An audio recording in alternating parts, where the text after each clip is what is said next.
সরাসরি আপনারা এই ছবি দেখছেন, একেবারে চ্যাংদোলা করে, পাঁজা কোলা করে এবং টেনে হিঁচড়ে এই যুব কংগ্রেস কর্মীদের পুলিশ ভ্যানে তুলছে পুলিশ। আমি সরাসরি একবার সত্যজিতের সঙ্গে কথা বলবো, সেই উত্তেজনা সমানভাবে এখনো সিও দপ্তরের সামনে রয়েছে।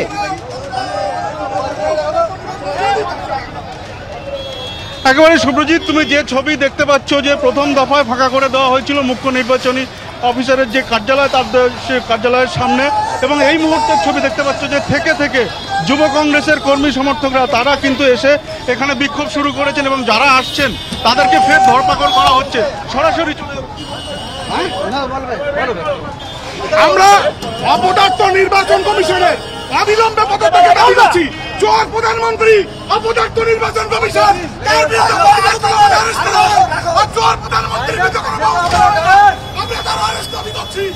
একেবারেই তুমি দেখতে পেলে যে যুব কংগ্রেসের যে কর্মী সমর্থকরা তারা একটু আগে পর্যন্ত এখানে যে একেবারে সরাসরি এই ছবি দেখতে পাচ্ছেন যে পুলিশ ভ্যানে করে তুলে নিয়ে তাদের চলে যাওয়া হলো। আসবো পরের খবরে।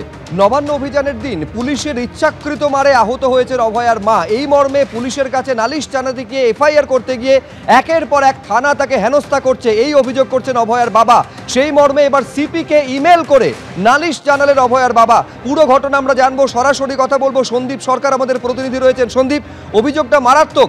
এক তো হচ্ছে তার অভয়ার বাবা অভিযোগ করছেন যে পুলিশ অত্যন্ত পূর্ব পরিকল্পিতভাবে ইচ্ছাকৃতভাবে অভয়ার মাকে মেরে আহত করেছে, কিন্তু তার অভিযোগ যেটা একের পর এক থানা তাকে কার্যত এফআইআর নেওয়ার নামে হেনস্থা করেছে। কেন সিপিকে নালিশ জানালেন, কি অভিযোগে বা তিনি জানালেন?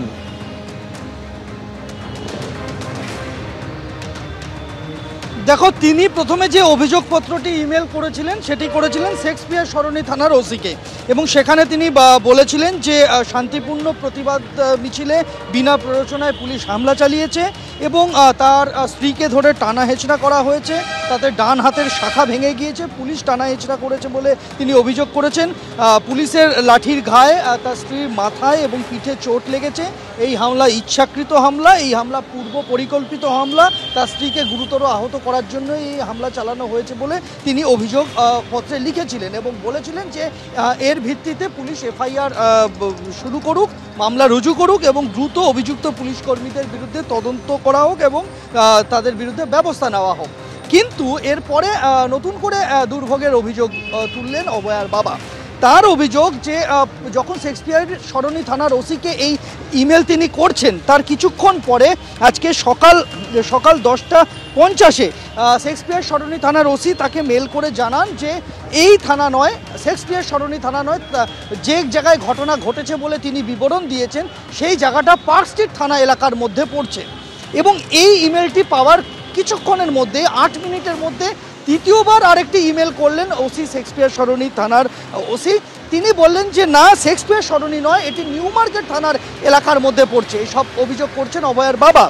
এরপরে শেক্সপিয়ার সরণি থানার পরামর্শ মতো তিনি যখন নিউ মার্কেট থানায় যোগাযোগ করেন, অভিযোগ যে নিউ মার্কেট থানা থেকে বলে দেওয়া হয় যে না, এটি নিউ মার্কেট থানা নয়, এটি শেক্সপিয়ার সরণি থানা এলাকার মধ্যেই পড়ছে।